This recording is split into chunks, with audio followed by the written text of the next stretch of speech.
Shalom. Huenda umekuwa ni mtu ambaye unatamani kuweza kuomba lakini unashindwa kuomba kabisa. Ama kuna muda mwingine unaingia kuomba kabisa, unaomba dakika ya kwanza, dakika ya pili, dakika ya tatu mpaka dakika ya tano. Inapofika dakika ya tano ama dakika ya tatu unashangaa tu ghafla ya maneno yote yamekuishia. Umeomba muda mfupi tu lakini maneno yote yamekuishia. Ama kuna watu wengine wanatamani kuomba lakini kipindi wanachoingia kuomba wanajiona ndani yao ni kama wakavu.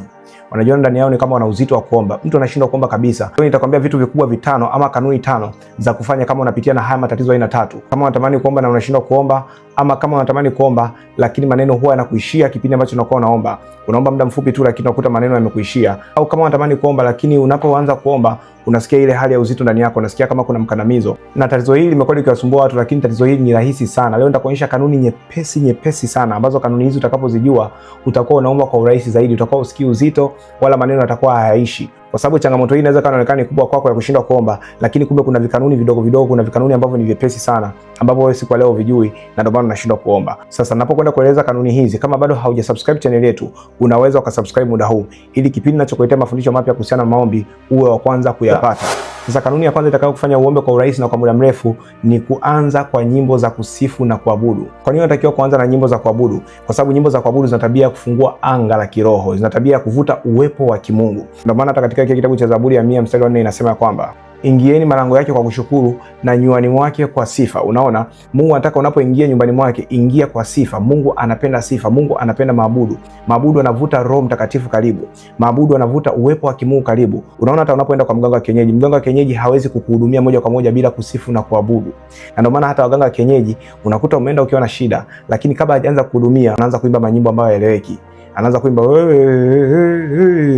huyu mganga anafanya nini? Huyu mganga hafanyi ujinga. Huyu mganga anachokifanya anavuta uwepo wa miungu, anavuta uwepo wa mizimu, anavuta uwepo wa kipepo, ili kipindi ambacho anaanza kukuhudumia iwe ni rahisi sana. Ili kipindi ambacho anaanza kupeleka haja zako, kwamba wewe unasumbuliwa na ndoa umeenda kwa mganga wa kienyeji, ya kwamba unatamani mali na umeenda kwa mganga wa kienyeji, ili anapoanza kupeleka zile haja zako kwa mashetani, mashetani anakuwa anamsikiliza kwa urahisi zaidi. Kwa nini? Kwa sababu ameanza kwa kusifu na kuabudu. Kwa hiyo hata shetani anatumia kanuni hii ambayo wewe hauitumii siku ya leo. Na ndio maana wachawi unapoenda muda wote wako full charge. Waganga muda wote unapoenda kwao ili waweze kusaidia muda wote wako full charge. Hawakauki kuwasaidia watu. Unakuta mganga anahudumia mamia na mamia ya watu lakini bado hachoki. Kwa nini? Kwa sababu mganga huyu anakuwa yuko katika hali ya sifa. Mganga huyu anakuwa ameanza katika hali ya kuabudu. Yaani kabla ya maombi unaweza kuanza kwanza kwa kusikiza nyimbo za kuabudu, ama unaweza kuanza kuabudu mwenyewe. Na ukifanya hivyo hautaona uzito wowote tena kwenye habari ya kuomba. Kwa hapo kabla hujamaliza hata kuabudu unakuta muda mwingine Roho Mtakatifu amekushukia, unaanza kunena kwa lugha hapo. Unashangaa hii inakuaje? Ni kwa sababu umeanza kwa kuabudu, umeanza kwa kumkaribisha Roho Mtakatifu. Umeanza kwa kukaribisha nguvu za Mungu ili ziweze kukuhudumia. Sasa ninapokwenda kuonyesha kanuni ya pili ambayo itakufanya wewe uweze kuomba kwa urahisi sana.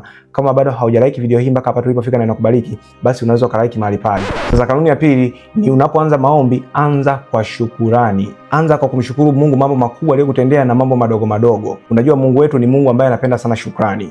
Ni Mungu ambaye anapenda sana kushukuriwa hata kwa ajili ya yale mambo madogo ambayo amefanya. Unaweza ukawa kwa muda huu unapitia katika majaribu, hauoni hata ni jambo gani la kumshukuru Mungu, lakini anza kumshukuru Mungu kwa vitu ambavyo unaviona. Anza kumwambia Mungu asante hata kwa kunipa uhai. Anza kumwambia Mungu hata asante kwa kuwa umenipa macho mawili. Kuna watu hawana macho mawili kama mimi ulivyonipa macho mawili. Kwa hiyo anza kuwa grateful, anza kushukuru Mungu kwa vitu vile vidogo. Unapofanya hivyo Mungu anaanza kusogea.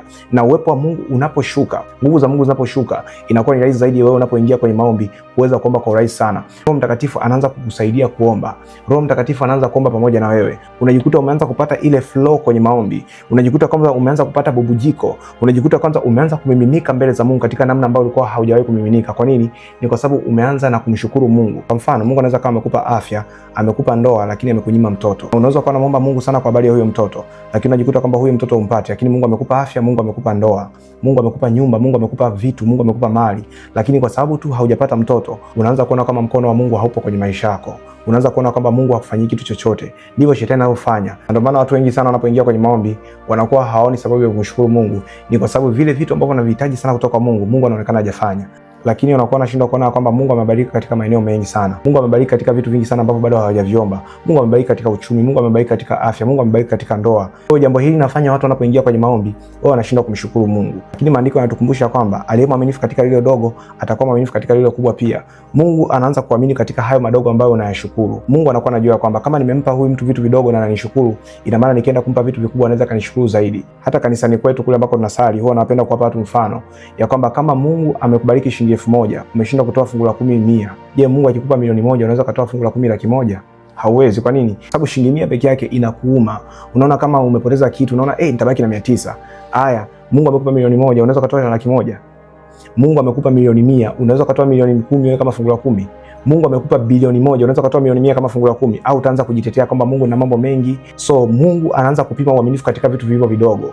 Ina maana hivyo hivyo hata unavyoingia katika maombi, ukianza kwa shukrani, Mungu anakuongeza hata viwango vya kuomba. Ukianza kumshukuru Mungu katika vile vitu ambavyo vinaonekana vidogo ambavyo amevifanya kwenye maisha yako, huenda hata yale maombi ambayo unakwenda kuomba yanaenda kujibiwa kwa urahisi zaidi, kwa sababu Mungu anaona kwamba huyu mtu ana moyo wa shukrani, huyu mtu ana tabia ya kumshukuru. Kwa utajikuta kwamba hata unapoingia kwenye maombi unakuwa na wepesi wa kuomba, maneno yanakuwa yaishi na maombi yako yanakuwa yanajibiwa kwa urahisi zaidi. Kanuni ya 3 ambayo inaweza kufanya wewe uweze kuomba kwa urahisi na bila kupungukiwa na maneno, unapoomba tumia mistari ya Biblia kuomba. Usiombe freestyle, mtumishi wa Mungu. Usiombe bila kutumia neno la Mungu. Neno la Mungu litakuwa linakuelekeza ni kitu gani cha kufanya. Kama anavyosema katika kile kitabu cha Zaburi ya 119 mstari wa 105, kwamba neno la Mungu ni mwanga wa njia zangu. Utakapokuwa unaomba kutokana na ahadi za Mungu, utakapokuwa unaomba kutokana na neno la Mungu linasema nini juu ya maisha yako, utajikuta kwamba wewe unaomba kwa urahisi sana. Neno la Mungu litakwambia kwamba kama unahitaji uponyaji, omba kwa namna hii. Kama unahitaji uchumi wako uweze kufunguliwa, omba kwa namna hii. Kama unahitaji ndoa yako iweze kukaa vizuri, omba kwa namna hii. Kama unahitaji mahusiano, omba kwa namna hii. Kama unahitaji kusafiri, omba kwa namna hii. Neno la Mungu litakuwa liko pale kwa ajili ya kukuongoza. Sasa watu wengi tunashindwa kuomba vizuri, ama tunashindwa kuwa na flow muda ambao tunaomba, kwa sababu ndani yetu hatuna neno la Mungu. Kwa watu wengi tunajikuta kwamba tunaingia kwenye maombi tunachoka kuomba, tunajikuta kwamba tuna uzito ndani yetu, kwa sababu hakuna neno la Mungu ambalo linasukuma yale maombi. Hakuna neno la Mungu ambalo lina back up yale maombi.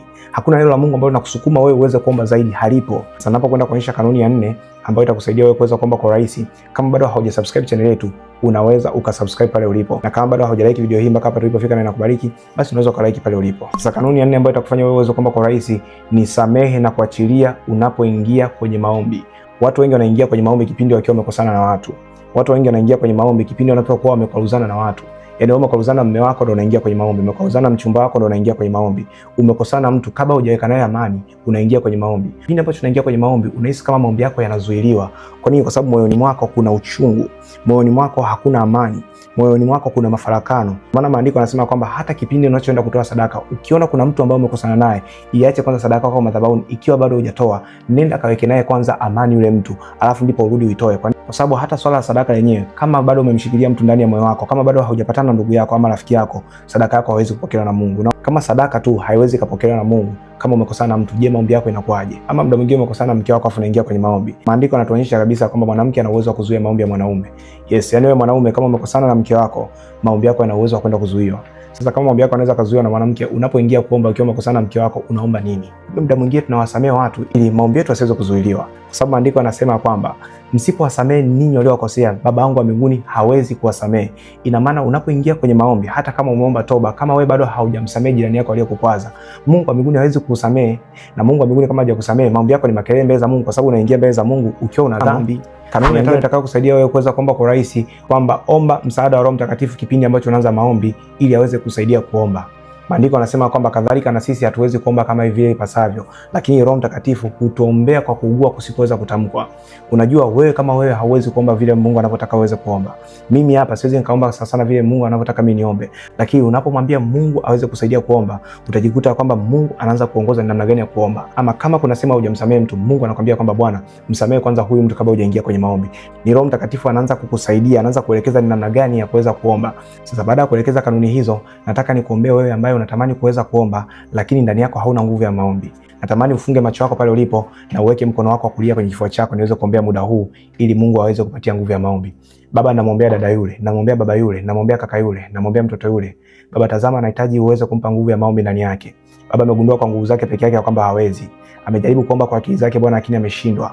Anatamani Bwana kuweza kuomba wewe, lakini Bwana anatia uzito ndani. Lakini Bwana hasikii bubujiko ndani. Lakini Bwana ndani yake hasikii nguvu. Mungu wa mbinguni, namwombea dada huyo, namwombea kaka huyo Bwana. Mpe roho mpya ya maombi ndani yake kuanzia sasa. Mpe roho mpya ya kuomba ndani yake kuanzia sasa. Mpe kuomba bila kukoma ndani yake. Mpe ndani yake spirit ya kuomba. Mpe ndani yake Roho Mtakatifu. Mjaze katika viwango visivyokuwa vya kawaida. Mjaze katika viwango vingine Bwana. Akaweze kukuomba sasa na mapenzi yako. Akaweze kuomba sasa na vile unavyotaka. Baba, naombea kuanzia sasa kwa yote ambaye ameweka yote Bwana ambaye Yote Bwana ambaye ameweka mkono wake wa kulia Bwana kwenye kifua chake, ambaye anahitaji uweze kumpa nguvu ya maombi, Baba, video hii ikawa ni video ya ushuhuda kwenye maisha yake, ya kwamba Mungu tokea aliposikiza video hii, Mungu alianza kuomba katika namna isiyo kwa kawaida. Baba, nawaombea kuanzia sasa, nguvu zako Roho Mtakatifu zikawafunike kuanzia sasa Bwana, kipindi wanachoanza kuomba mpaka wanapomaliza kuomba Bwana, ukawape nguvu ya kuomba. Wow. Asante Roho Mtakatifu. Naamini kupitia maombi haya Mungu amekwenda kubadilisha viwango vyako vya maombi. Utakuwa unaomba bila kusikia uzito wote, utakuwa unaomba kwa namna nyepesi sana, na utakuwa unaomba katika viwango vikubwa sana kuanzia siku ya leo. Mungu akubariki sana.